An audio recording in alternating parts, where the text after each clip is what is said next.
ठीक है। when oil or fat animal sorry when oil or animal fat when oil and animal fat is boiled with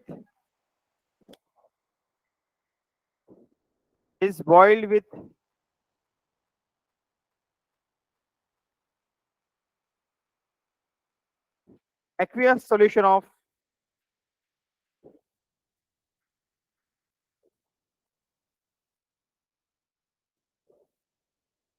aqueous solution of sodium or potassium hydroxide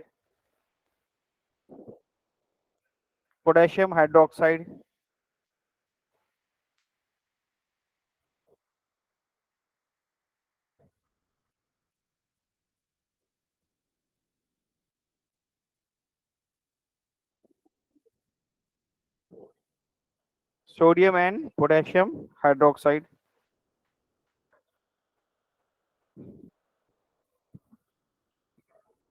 आगे comma sodium or potassium salts of carboxylic acids sodium or potassium salts of carboxylic acids bracket में लिखना है carboxylic acid के बाद bracket में लिखना है fatty acids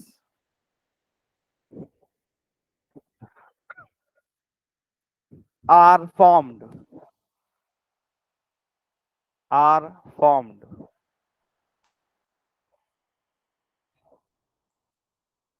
ठीक है एक बार मैं रिपीट करता हूं when oil or animal fat is boiled with an aqueous solution of sodium or potassium hydroxide comma sodium or potassium salt of carboxylic acids bracket में fatty acids are formed. These salts are called soap.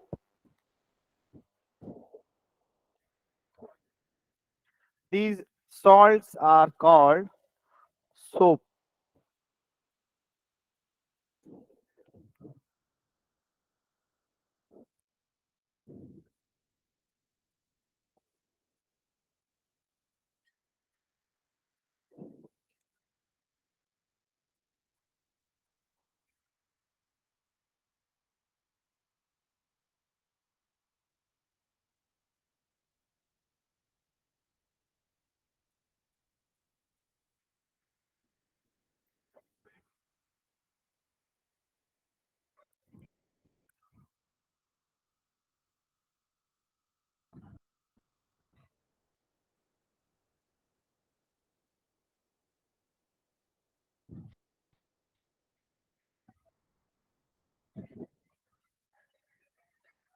हाँ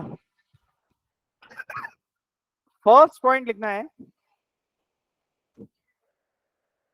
ना bathing soap और washing soap में क्या difference है तो first point लिखना है बाथिंग सोप में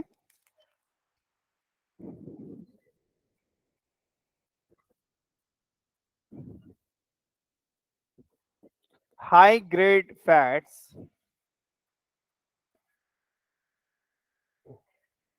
and oils are used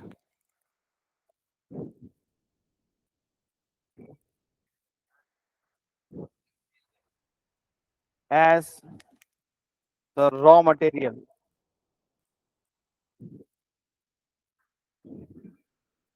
ठीक है ठीक है अगर साबुन अच्छा बनाना है तो फिर हाई क्वालिटी का लेना पड़ेगा रॉ मटेरियल ठीक है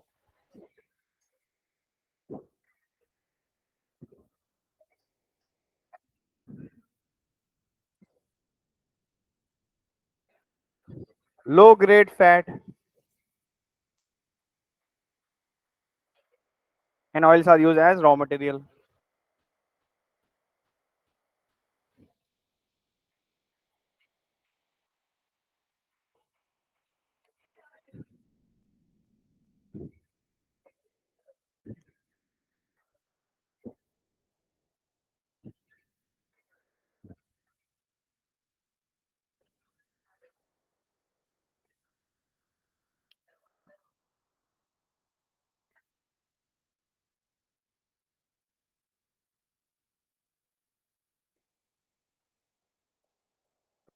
ठीक है। Second number, expensive perfumes are added.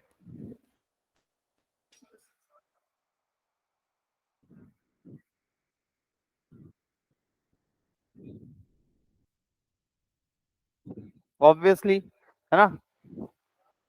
यहाँ पे चीपर परफ्यूम्स आर एडेड।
ठीक है,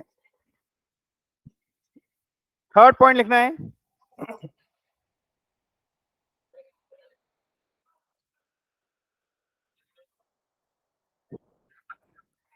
no free alkali content present. हाँ, हुआ नहीं ऊपर का। क्या कर, तुम लोग बातें कर रहे हैं ना, जब भी पीछे रह रहे।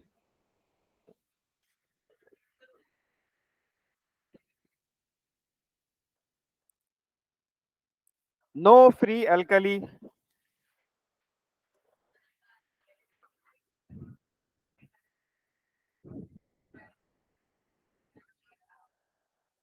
Content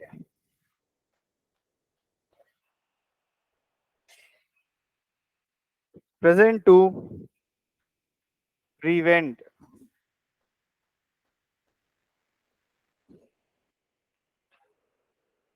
injuries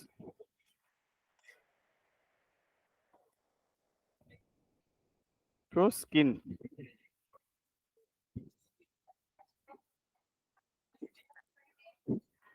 free alkali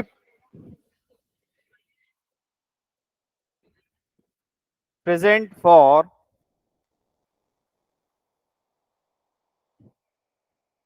cleaning action.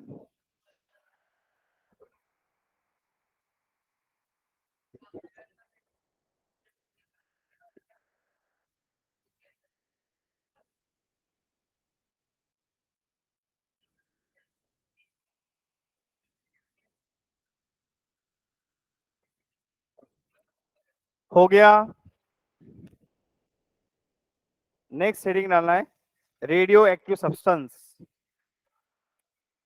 यार बोलिए।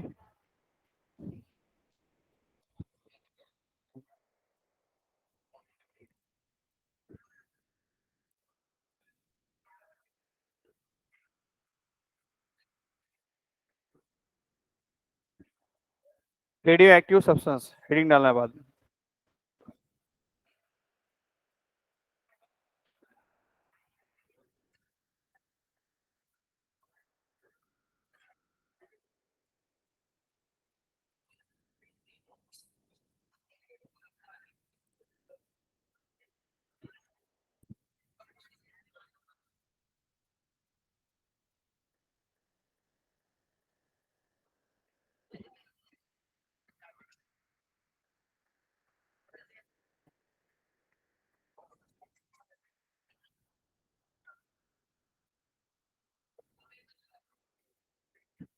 हेडिंग डाले सभी ने, इधर में हो गया क्या लिखना।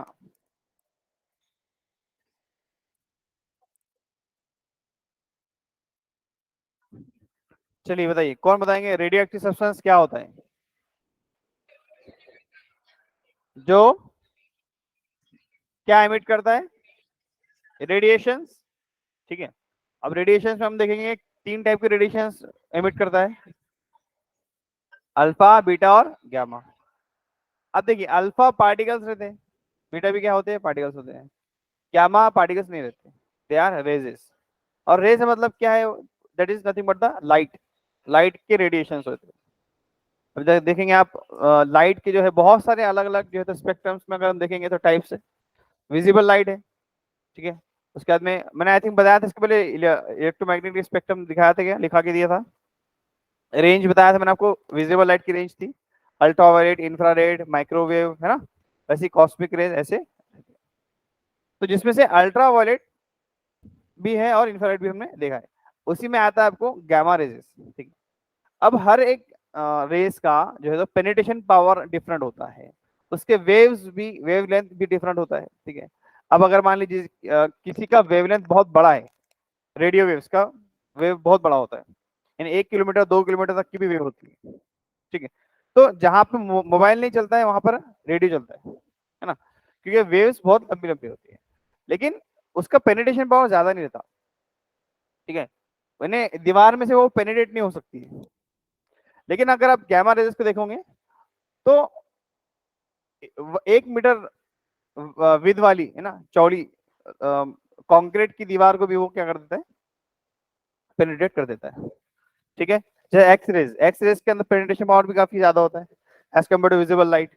विजिबल लाइट तो पेनिट्रेट होती नहीं ना, विजिबल लाइट के सामने अगर जो ओपेक्स ओपेक्स सरफेस अगर आ गया तो वो तो जाना ही नहीं है बाहर, ठीक है, ट्रांसपेरेंट के बाहर जाएगा। लेकिन ये जो इनविजिबल लाइट्स है, एक्स रेज हो गया, गामा रेज हो गया, कॉस्मिक हो गया, इनका जो है तो पेनिट्रेशन पावर बहुत ज्यादा होता है, तो ये चीज इसमें से निकलती है। अब देखिए, इसमें अलग अलग साइंटिस्ट ने जो है तो अपना काम किया है। आपने एक नाम सुना होगा, मैडम क्यूरी, है ना, मैडम क्यूरी। तो she was a first scientist who got 2 Nobel prizes, जिनको 2 नोबेल प्राइजेस मिले थे, है ना, पहली बार। और she was the first lady scientist who got Nobel prize, ठीक है, उनके पहले किसी भी लेडी साइंटिस्ट को नोबेल प्राइज कभी भी नहीं मिला, और उनको मिला पहली बार, और वो भी 2 मिल गए, ठीक है ना, तो बहुत ज्यादा, और कम उम्र में उनका देहांत हो गया, मतलब शी डाइड। तो वो क्यों, किस वजह से हुआ? रेडिएशन की वजह से हुआ है। अब हमें ये समझना है कि भाई अल्फा पार्टिकल बीटा पार्टिकल्स होते क्या है। Alpha particles are positively charge particles. उन्हें कैसे पता चला होगा कि भाई पॉजिटिवली चार्ज पार्टिकल्स है?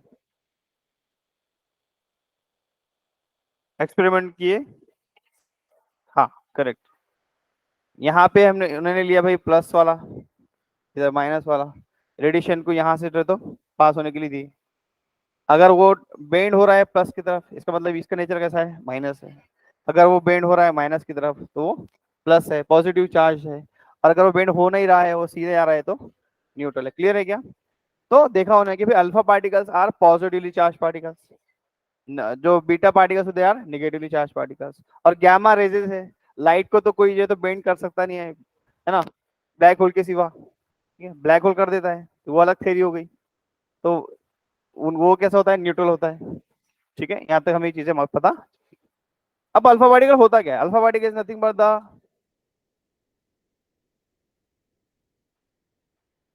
Nucleus of helium. हीलियम क्या है, गैस है, ठीक है, सेकंड नंबर इसका एटॉमिक नंबर है ना, हाइड्रोजन उसके बाद में हीलियम आता है, उसका एटॉमिक नंबर 2 है, मास नंबर 4 है। इसके पास में 2 प्रोटॉन है ना, और 2 ही इलेक्ट्रॉन भी है, 2 न्यूट्रॉन हो गए फिर, है कि नहीं? कैसे निकालेंगे हम? अगर एटॉमिक नंबर 2 है, मतलब प्रोटॉन कितने हैं, 2 है। जितना atomic number, number of proton को ही हम एटॉमिक नंबर बोलते हैं, और जितने प्रोटॉन होते हैं उतने ही क्या होते हैं, इलेक्ट्रॉन भी होते हैं। अगर हमें नंबर ऑफ न्यूट्रॉन निकालना है तो हम क्या करेंगे, A minus Z, that is mass number minus atomic number.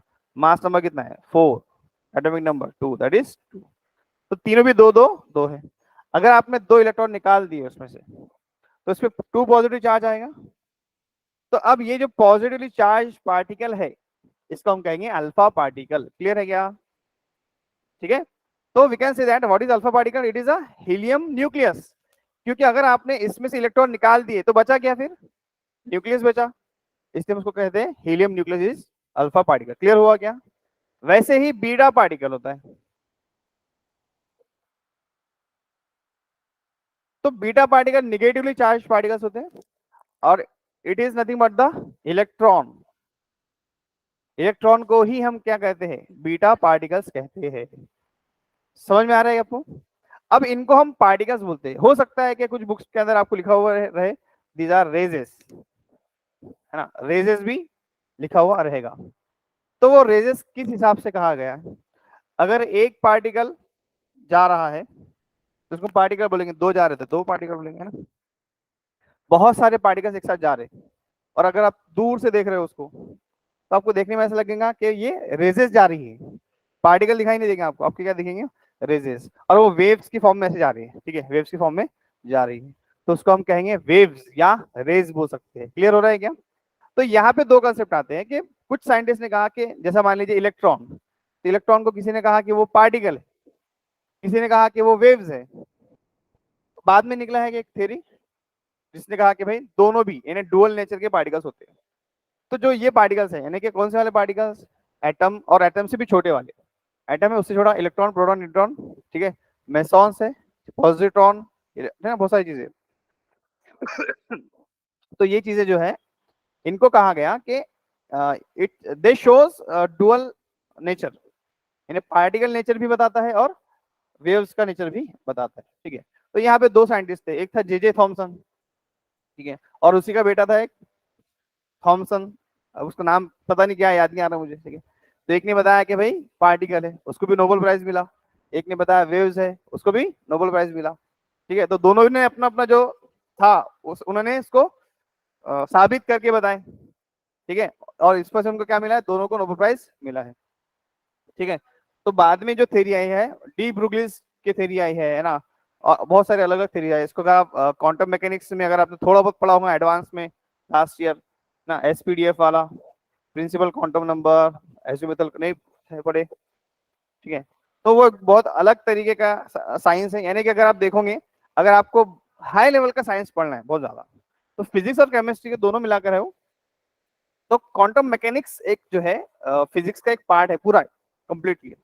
अगर फिजिक्स को दो पार्ट्स में डिवाइड करना चाहो तो एक पार्ट रहेगा न्यूटोनियन फिजिक्स, ठीक है, और एक रहेगा क्वांटम फिजिक्स। तो न्यूटन न्यूटन का जो फिजिक्स था उसको हम कहेंगे क्लासिकल फिजिक्स, जो पुराने लॉज थे उसके उस पर डिपेंड करता था, है ना। क्या लॉज है, फर्स्ट सेकंड थ्री लॉज है, लेकिन ये मैक्रो पार्टिकल्स के लिए था, यानी जो बड़े वाले जायंट पार्टिकल्स है उन पर ये अप्लाई होता था। लेकिन एक जो बहुत छोटे पार्टिकल्स है, इलेक्ट्रॉन प्रोटॉन न्यूट्रॉन वाले, इन पर ये अप्लाई होते नहीं थे। तो वहां पे न्यूटन के जो लॉज है वो फेल हो गए। तो फिर जो है बहुत सारे साइंटिस्ट आते हैं, आइंस्टाइन आता है, स्क्रॉडिंजर आता है, डी ब्रुगलिस आता है, बहुत सारे अलग आते हैं, एजिमुथल आता है। तो इन्होंने एक न्यू फिजिक्स बनाया, उसको हम कहते हैं क्वांटम फिजिक्स, और उससे इस चीजों को हमने साबित किया है। क्लियर हो रहा है क्या? ठीक है, तो अभी आपको समझ में आ गया कि अल्फा पार्टिकल क्या होता है, बीटा पार्टिकल क्या होता है, और गामा रेज क्या होता है। अच्छा, ये अल्फा बीटा और गामा क्या है ये?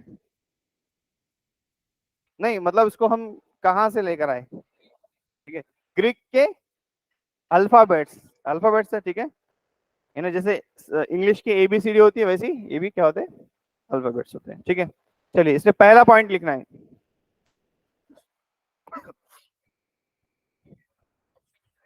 फर्स्ट पॉइंट लिखना है, रेडियो एक्टिव सब्सटेंस में elements with a high atomic number,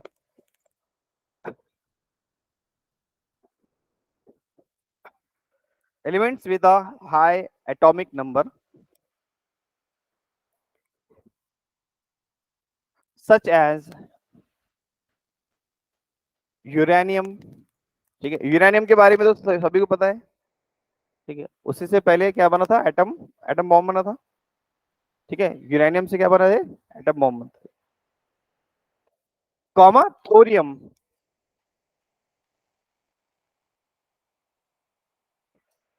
radium. अब देखिए यहाँ पे क्या होता है कि रेडियम अगर कहा जाए तो जनरली समझते हैं लोग कि जिस पर लाइट पड़ता है अंधेरे में और वो चमक जाता है उसको हम रेडियम बोल रहे हैं, है ना। जनरली स्ट्रीट्स पे होते हैं या बाइक पे होता है, साइकिल पे होता है। एक्चुअल में वो रेडियम जो है that is artificial synthetic radium है, और वो उसको हम रेडियम एक्चुअली बोलते नहीं है। That is called as the fluorescent screen, है ना, जैसे जुगनू कैसे रात में चमकता है। तो कोई ये जो स्क्रीन होते हैं जिसमें थोड़ी सी भी अगर लाइट जाती है तो वो क्या होता है, चमकने लगता है, उसको हम कहते हैं फ्लोरोसेंट स्क्रीन। तो रेडियम एक्चुअल में क्या है, दैट इज एन एलिमेंट, और वो रेडियो एक्टिव एलिमेंट होता है। ठीक है। वैसे अगर हम देख लो जो है पेंसिल की जो लीड है ना, that is actually made up of graphite. ठीक है, उसको हम कहते हैं लीड, है ना। तो पेंसिल का जो लीड है इसको लोग समझते हैं LEAD लीड। तो लीड जो है ये स्पेसिफिकली क्या है, एक एलिमेंट है ना। तो ये लीड अलग चीज होती है, और जो लीड हम पेंसिल की यूज करते हैं that is made up of graphite, that is carbon. ठीक है। So elements with a high atomic number such as uranium, thorium, radium have a property of have a property of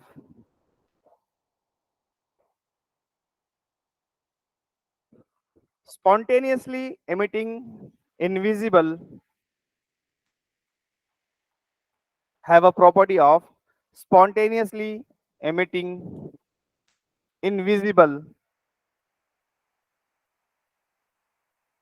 highly penetrating highly penetrating highly penetrating and high energy radiations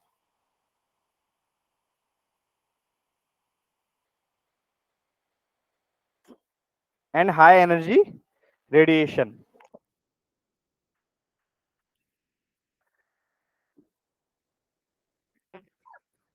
This property is called radioactivity. This property is called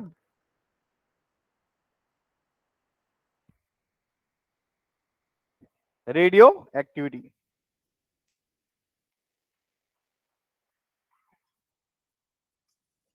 And the substance having this property and the substance having this property is called radioactive substance.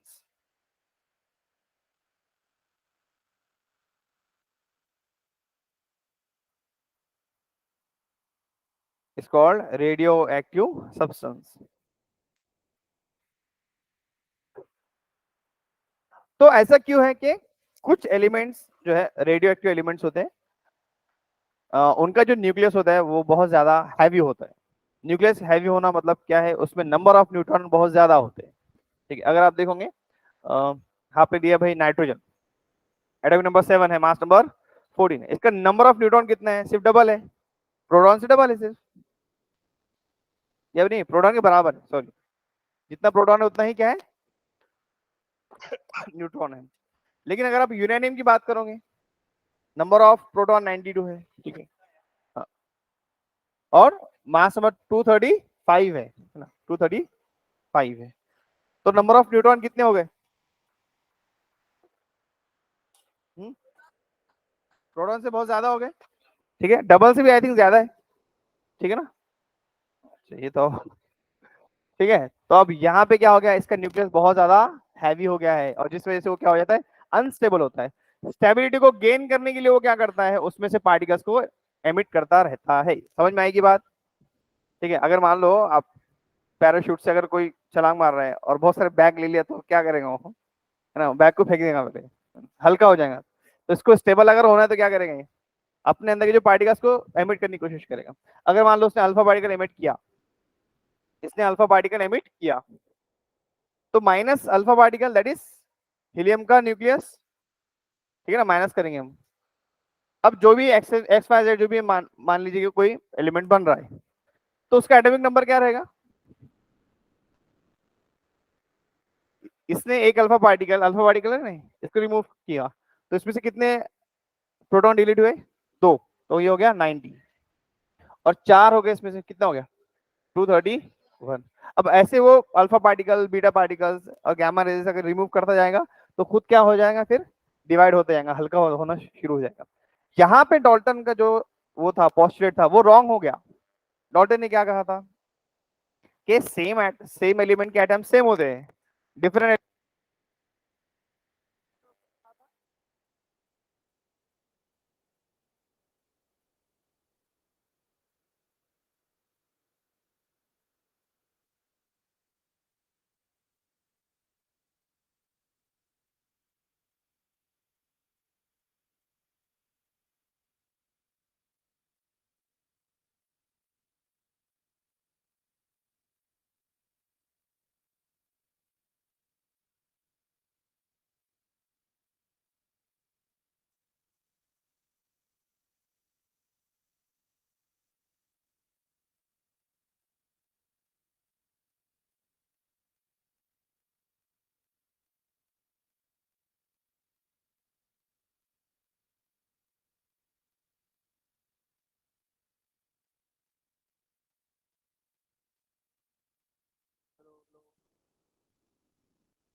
Hello, आ रही? Hello. ठीक। तो इसको अगर करने का तो पूरा बंद करो, इसके से वायर निकालो, फिर वापस लगाओ, वो बंद हो जाती है। काम होगा उसमें। हम्म। हाँ, ठीक है। अगला पॉइंट लिखना है। तो अभी आपको अगर मान लिया, अगर आपको क्वेश्चन आता है कि why radioactive elements emits particles, radioactive particles, तो उसका क्या रीजन रहेगा? सीधे से उसका जो न्यूक्लियस होता है वो बहुत ज्यादा हैवी होता है, इस वजह से वो बहुत ज्यादा अनस्टेबल होता है। तो स्टेबिलिटी को गेन करने के लिए वो अपने पार्टिकल्स को एमिट करते रहता है। अब होगा ये, देखो, हाँ, ये बता रहा था मैं आपको कि यहाँ पे कौन सा वाला वो चीज फेल हुई। अब मुझे बताइए कि अगर एटॉमिक नंबर ही अगर चेंज हो जाए, है ना, तो एलिमेंट तो पूरा चेंज हो गया ना फिर, क्योंकि एलिमेंट की आइडेंटिटी उसके एटॉमिक नंबर से है। जैसे कि अगर सोडियम है तो सोडियम का एटॉमिक नंबर कितना है? 11 है, ठीक है। और मैग्नीशियम का 12 है। तो मैग्नीशियम ने अगर निकाल दिया, दो दो एटॉमिक प्रोटॉन निकाल दिए, तो वो तो कंप्लीटली क्या हो गया? दूसरे इसमें चेंज हो गया, है ना। तो इसलिए जब यूरेनियम जो एटम होता है, जो कि काफी हैवी एटम होता है, उसको न्यूट्रॉन से बम्बार्ड किया जाता है, ठीक है। तो यहाँ पे एक्चुअल में रिएक्शन क्या होता है, जैसे अगर आप देखोगे कि न्यूक्लियर रिएक्शन हुई थी एटम बॉम्ब के अंदर, ठीक है। दो एटम बॉम्ब जो है तो गिराए गए थे, एक हिरोशिमा, दूसरे नागासाकी पे। तो आई थिंक एक का नाम फैट बॉय था, एक का लिटिल लिटिल मैन था, अरे फैट बॉय, है ना। उल्टा हो गया क्या? ठीक है, जैसे भी होगा वो तो ज्योग्राफी का क्वेश्चन है, केमिस्ट्री में तो नहीं पूछेंगे आपको, है ना। केमिस्ट्री इतना पूछेंगे भाई कि एटम कौन सा वाला न्यूक्लियर बॉम्ब था, ठीक है। तो दो रिएक्शन होती है न्यूक्लियर रिएक्शन के अंदर। एक होता है फिशन, न्यूक्लियर फिशन रिएक्शन, और दूसरा फ्यूजन रिएक्शन। फिशन में क्या होता है? ब्रेकिंग होता है ना। मतलब क्या होता है कि एक हैवी एटम है, ठीक है, एक हैवी एटम है यूरेनियम, इसको आपने क्या किया? ट्रिगर किया है, किस चीज से? न्यूट्रॉन से, ठीक है। न्यूट्रॉन ट्रिगरिंग गन आती है, उस गन से आपने क्या किया? इसको ट्रिगर किया। ट्रिगर होने के बाद में क्या हो? ये तो पहले से अनस्टेबल था ही, आपने इसको ट्रिगर करने के बाद में एक उसके न्यूक्लियस में आपने एक और न्यूट्रॉन डाल दिया, तब वो हो गया 23692। अभी अनस्टेबल हो गए। अब अनस्टेबल होने से क्या होता है? उसका जो शेप है वो ऐसा चेंज हो जाता है, डिस्टॉर्टेड हो जाता है। अब वो ब्रेक हो जाता है। ब्रेक होने के बाद में क्या होता है? दो छोटे छोटे एटम्स बन जाते हैं अलग एलिमेंट के, यानी एक एलिमेंट से आपने एक न्यू एलिमेंट बनाया, वो भी दो अलग अलग, और तीन न्यूट्रॉन उसमें से बाहर निकल रहे हैं। हाँ, तीन न्यूट्रॉन बाहर निकल रहे हैं। अब ये रिएक्शन होती है चेन रिएक्शन, यानी एक बार स्टार्ट हुई तो वो कंटिन्यूसली हो जाती है। अब ये तीनों जो न्यूट्रॉन है, यानी एक न्यूट्रॉन ने ये काम किया तो तीन न्यूट्रॉन और वही काम करेंगे, तो वो एक से तीन, तीन से नौ, है ना, और नौ से फिर ऐसे बढ़ते जाता है। तो ये रिएक्शन बहुत फास्ट भी होती है, स्पॉन्टेनियस होती है। ये रिएक्शन तब तक होती है जब तक यूरेनियम के एटम खत्म नहीं हो जाते, ठीक है। तो एटम बॉम्ब के अंदर एक बॉम्ब नहीं हो रहा है, बहुत सारे एटम्स जो है तो ब्लास्ट हो रहे हैं। और अगर आप एक ऐसी चीज जिसको कभी इसके पहले ऐसा समझा जाता था कि आप उसको ब्रेक नहीं कर सकते हो, अगर उसको आप ब्रेक कर रहे हो न्यूक्लियर फिशन से, तो इनॉर्मस अमाउंट ऑफ एनर्जी बाहर निकल रही है in the form of fire या इलेक्ट्रोमैग्नेटिक वेव्स की फॉर्म में वो बाहर निकल रही है। उस वजह से बन जाता है एटम बॉम्ब। क्लियर हो गया? अब जब ये हुआ एक्सपेरिमेंट, तब साइंटिस्ट को खुद को भी नहीं पता था कि भाई ये इतना ज्यादा जो है तो वो हो जाएगा, है ना। उनको पता था कि भाई शहर का एक हिस्सा खत्म हो जाएगा, लेकिन पूरा शहर का शहर खत्म हो जाएगा ये पता नहीं था उनको, है ना। तो फिर दूसरा बॉम्ब भी गिरा है, वो भी टेस्ट कर लिए, वाह, है ना। तो ये अलग चीज होगी। तो अब यहाँ पे क्या हो रहा है? न्यूक्लियर फिशन हो रहा है। अब फ्यूजन रिएक्शन इससे 10,000 टाइम्स स्ट्रॉन्गर है, 10,000 टाइम्स स्ट्रॉन्गर है फ्यूजन रिएक्शन न्यूक्लियर फिशन से। अब वहां पे जो बॉम्ब था वो एटॉमिक बॉम्ब था, और ये जो न्यूक्लियर फ्यूजन का जो बॉम्ब बन रहा है वो बनता है कौन सा? Hydrogen bomb. और ये जो ब्लास्ट होते हैं ये हर second thousands and lakhs of blast होते रहते हैं सन के सरफेस पे। किसी भी स्टार के सरफेस पे जो आपको हीट एनर्जी दिखाई देती है, वो न्यूक्लियर फिजन की रिएक्शंस होती है सारी, ठीक है। यानी कितना दूर है वो, वहां से हीट भी पहुंच रही है, लाइट भी पहुंच रही है अपने तक, है ना। तो ये चीजें होती है nuclear fission and nuclear fusion. So we can say that के क्यों ऐसा ये एमिट करता है, ड्यू टू अनस्टेबिलिटी, स्टेबिलिटी को गेन करने के लिए वो करता है। तो नेक्स्ट पॉइंट लिखना है, nucleus of radio active element is unstable.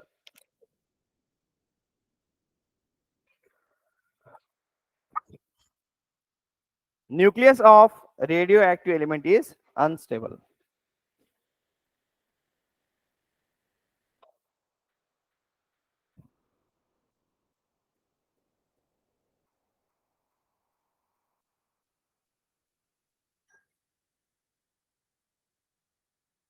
Three types of radiations are given out.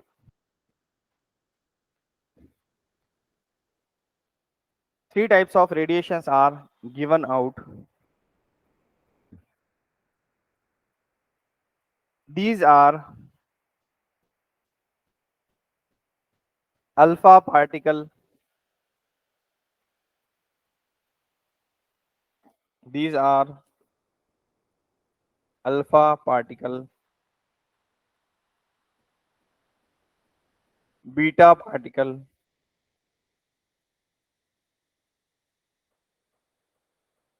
and gamma rays.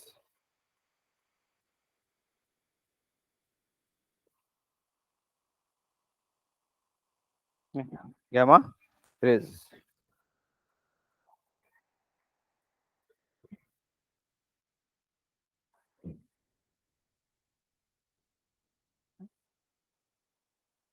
In 1889, Rutherford discovered. In 1889, Rutherford discovered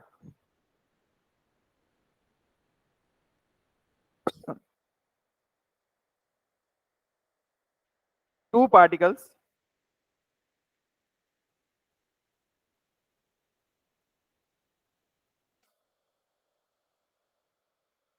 Discovered that क्या आगे था, emitted by radium, emitted by radium. They are called alpha and beta particles.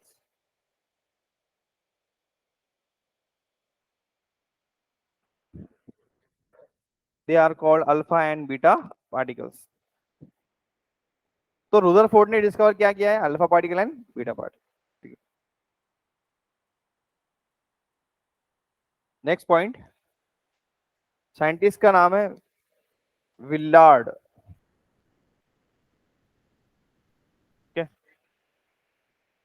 Willard discovered the third type,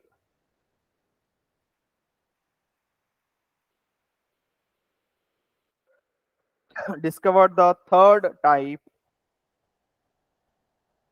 gamma radiation.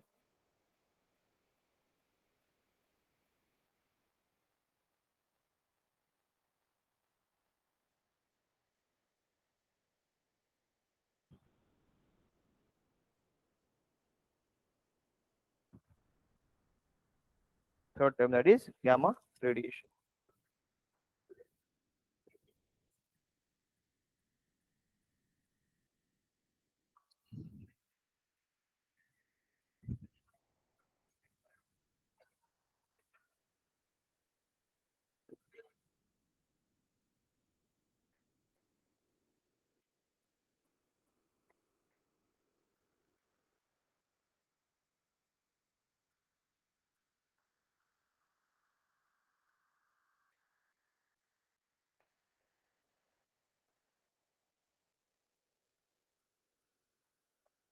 लिखना है heading, characteristics of alpha beta and gamma raises.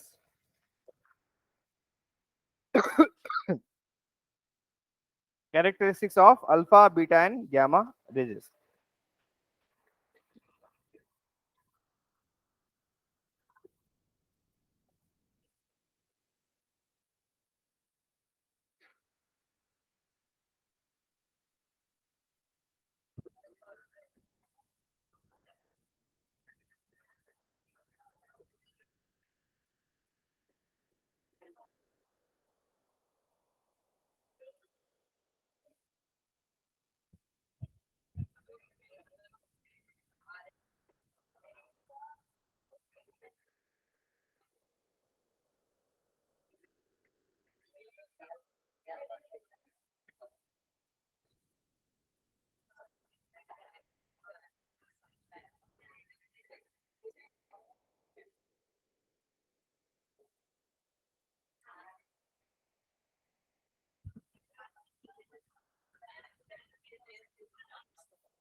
अरे आवाज मत करो।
अरे अरे आवाज मत करो यार, ये तुम लोगों को ना एक ही बात बार बार बोलनी पड़ती।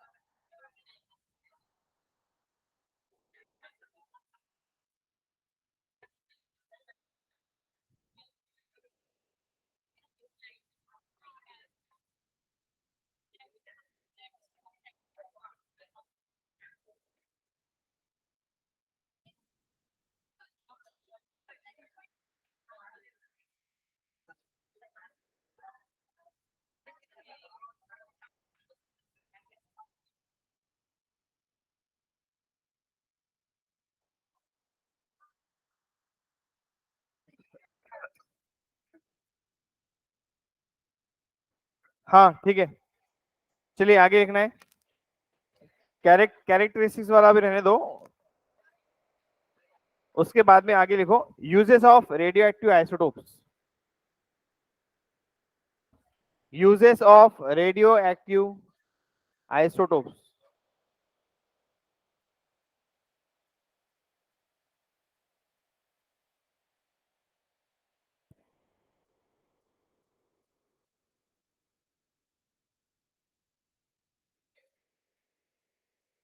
ठीक है, uses of radioactive isotope लिखिए आपने, उसके आगे लिखना है they are use in two ways. They are used in two veg.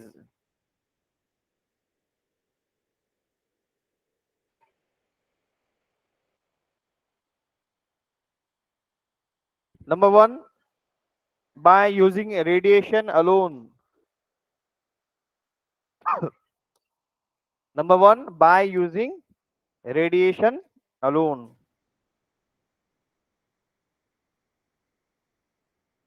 By using radiation alone हो गया। Number two, by using radioactive element itself.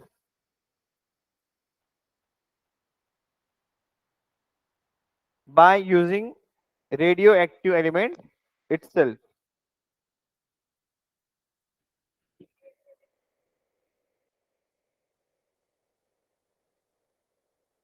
Next heading डालना है नेचुरल रेडियो एक्टिविटी।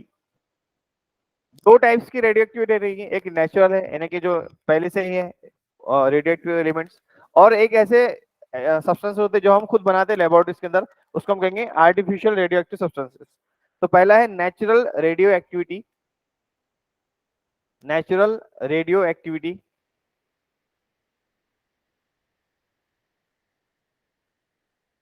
लिखिए आपने, नेचुरल रेडियो एक्टिविटी उसमें लिखना है Generally, the elements with generally the elements with atomic numbers from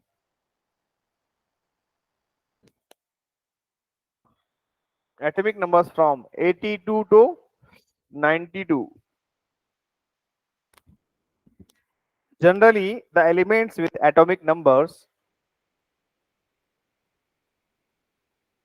from 82 to 92 are found to radiate spontaneously. Are found to radiate spontaneously in nature. Are found to radiate spontaneously in nature. These are called natural radioactive elements. Natural radioactive elements.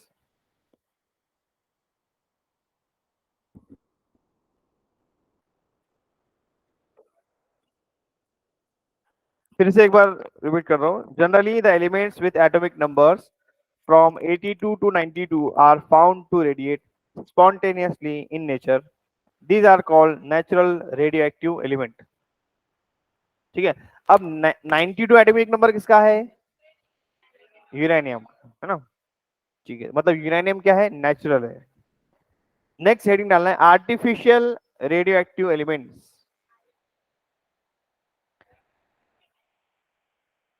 Artificial radioactive elements.